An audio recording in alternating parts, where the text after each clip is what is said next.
Finally, Rory Calhoun speaks out against Randolph Scott. Los Angeles, California is the city of Rory Calhoun's birth, when Francis Timothy Macau entered this world on August 8, 1922. Even though he had a difficult upbringing, he became a Hollywood icon during the golden age because to which his acting and screen roles. He had a rough upbringing during the Great Depression and was often in trouble with the law as a teenager due to the instability and misery he endured. Although he was only in his early 20s at the time, he had already served time for robbery and autotheft while incarcerated in a federal reformatory. This was the beginning of a horrible chapter in his life, but it was that which laid the groundwork for his mythology. Calhoun never hid from his background, even after he turned his life around. He frequently acknowledged his shortcomings in interviews, praising his years of hardship for instilling in him the resilience and authenticity that would come to characterize his acting. It looked like fate and charisma brought him to Hollywood almost by mistake. Mechanic, lawyer, and cowboy were among his postulates occupations until he met actor Ellen Ladd by coincidence, which altered his life. As a talent again, Suker Ladd's wife so. There was an irresistible quality about the towering young man with massive shoulders and intense gaze. She put him through acting school after signing him and giving him the stage name Rory Calhoun. From that point on, which his climb was quick. When Rory first appeared on TV in the early 1940s, he immediately discovered, landed supporting parts with major studios. He was perfect for the popular Western genre thanks to his innate athleticism, deep voice, and rugged good looks. He had a prolific 1950s cinema career, appearing in features like The Red House, 1947, A Song in My Heart, 1952, and River of No Return, 1954, starring with the film starring Robert Mitchum and Marilyn Monroe. His audience loved his unassuming self-assurance. He was not an ostentatious performer, but his quiet charisma and unflappable strength won over audiences. It was probably Calhoun's sincerity that set him apart the most. Rory was one of his classmates, not like most of them who only played cowboys. He was an expert rider, roper, and weather survivor. Fans trusted him in his power trail as the titular character in his long-running TV series The Tihan, 1958-1960, because the character mirrored his real life.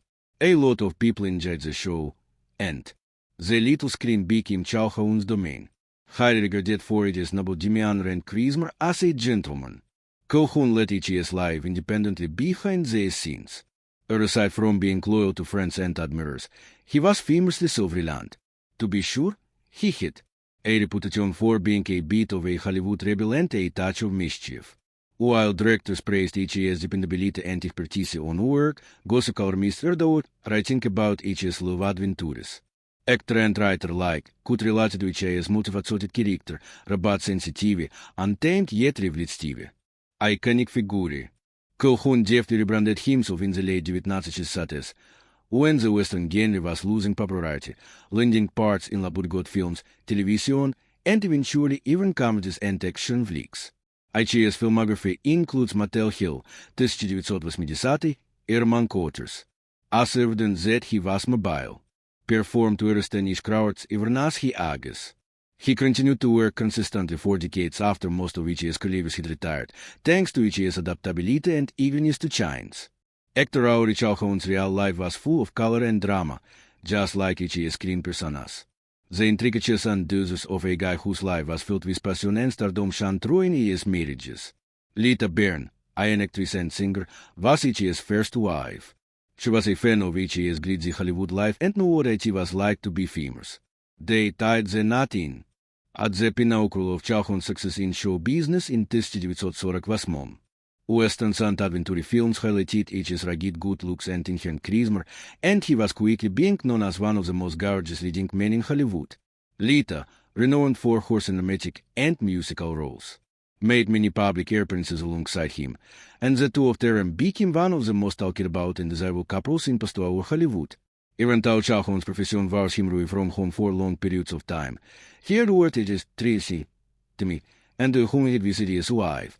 Their marriage, however, became troubled by the stresses of celebrity life and Calhoun's image as a charming man's man. Even though some of the reports were inflated, Which's family life was negatively affected by the constant linking of him to his family as stars in Hollywood gossip columns. As a result of the late, the Mariagis fracatures had grown too wide to be held by the 1960s. Lita Bear made a daring statement for her time in 1969 when she publicly blamed Calhoun's infidelity for their breakup. She went so far as to say in interviews that she could overlook a lot of wrongdoing, but deceit would never be forgiven. A declared turn that produced New Central Art fins to see the real people behind their beautiful image. Their marriage formally ended in 1970 after more than 20 years of marriage, ending one of the golden age of Hollywood's long-lasting romances. Calhoun persevered in his pursuit of love after his first divorce.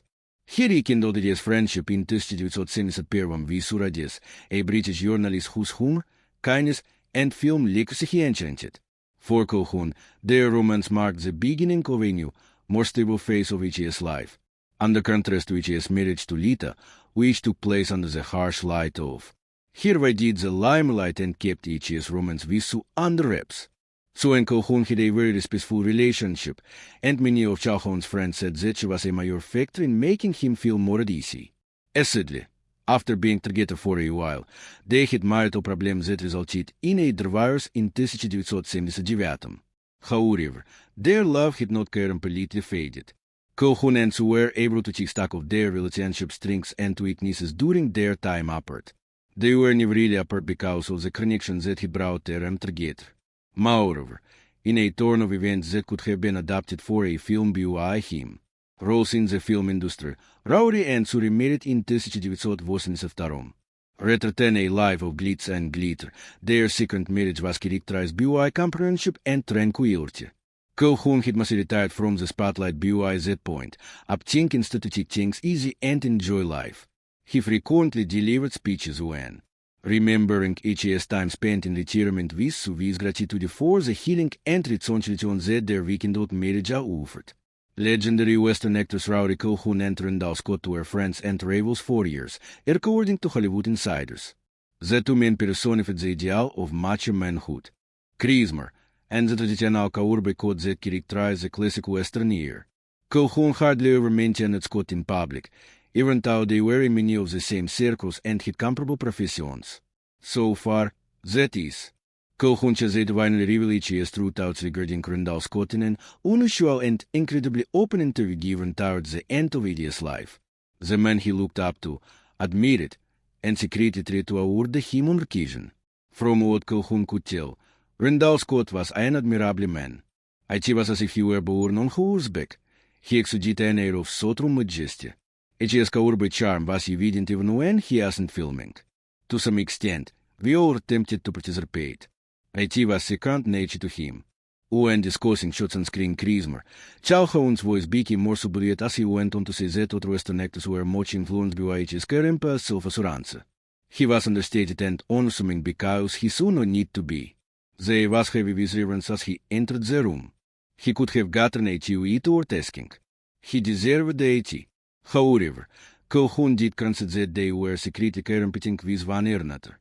We were both leading men attempting to carve out our own DNA. Interprets that so accommodate a large number of cowboys simultaneously. The truth is that I admired how easy it was for him. When I was younger, I used to get really frustrated by how he made becoming a star appear afterwards. Reminiscing about his early struggles with trying to follow, dressed like Scott. As I thought to establish myself, Randolph would stand by, tip his head, utter 3 words, and then steal the show. There was no hostility, simply admiration. According to Calhoun, the speech is a competitive stress. Randolph never engaged in underhanded tactics. Actually, he was among the most generous men we encountered in this town. Competition in Hollywood is fierce. You pick that up quickly. Scott, thou was impervious to that poison. He was courteous and professional with all of the crew members, from producers to extras. That shed light on the type of guy I aspired to become. Randolph showed pride like captivated Calhoun as well. What struck me most about him was how unassuming he was. He clearly disliked being the center of attention. The studios insisted he be there at all of their premieres and parties, but he had a strong preference for his property and horses.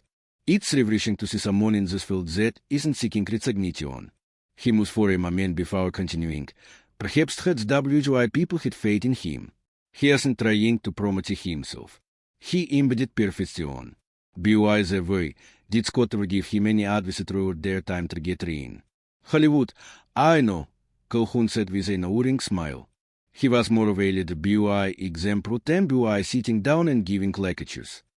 Rory, don't ever chase fame. He warned me earlier. If you manage to catch IT will buck you off, and IT runs quicker than any horse. That was ingrained in my mind permanently. He was also correct. I paid a price every time I pursued IT. For a fee. After witnessing Scott again elegantly and independently, Calhoun confessed that his admiration for him grew. Randolph didn't cause much of a stir when he retired. Just right off, he said. Directly into, which is a Nixon said, peace, without controversies or headlines. Above all else, I held that in the highest regard. Unlike most of us, he knew when to call IT quits. But Calhoun did admit that he secretly wished they had grown closer as pals. Someday I would like to have an honest conversation with him and tell him how much of an impact he had on my life. You certainly wouldn't say anything like that back then, particularly not to another Kaurbi. We were just too smug. BJS was carried a hint of longing as he gently giggled. However, I believe he was aware. He probably knew from the start. When considering HE's own legacy, Calhoun couldn't help but mention the influence Scott had on the Western genre. In my opinion, Randolph Scott is a man to whom Kaurbi actors are they adept. He established a benchmark. All I did was attempt to ride close to his heels. Calhoun became more thoughtful in HE's tone as the discussion came to an end. A movie star was not all that Randolph was.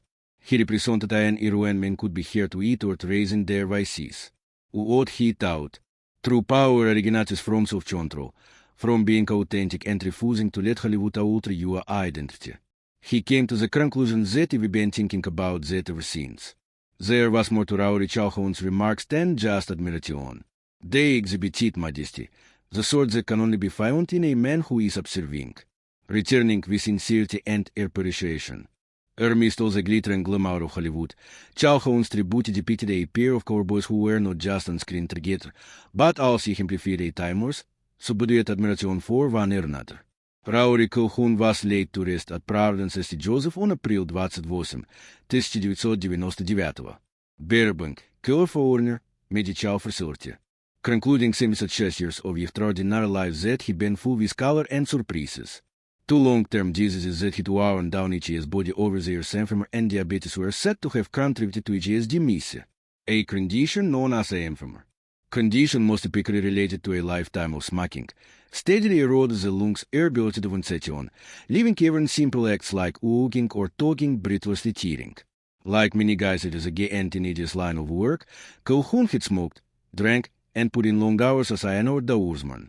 Downs in the scorching California heat. These practices, albeit symbolic of Hollywood's golden era masculinity, finally took a toll on HE's health.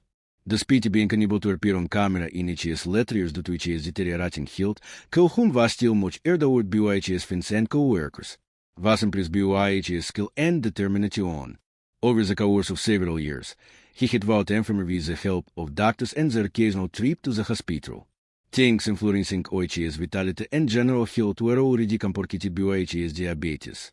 HE's health has been a constant battle, but those who. People who know Calhoun well recurrently said that he kept HE's dignity and him right up until he passed away. HE's loved their own fans, who saw a blend of classic Hollywood charm and rugged Kaurbaitoveness in him, kept paying him VCs. The same success years that Rory Calhoun was when he passed away were commendable for a man who had led such a characteristic, holy existence.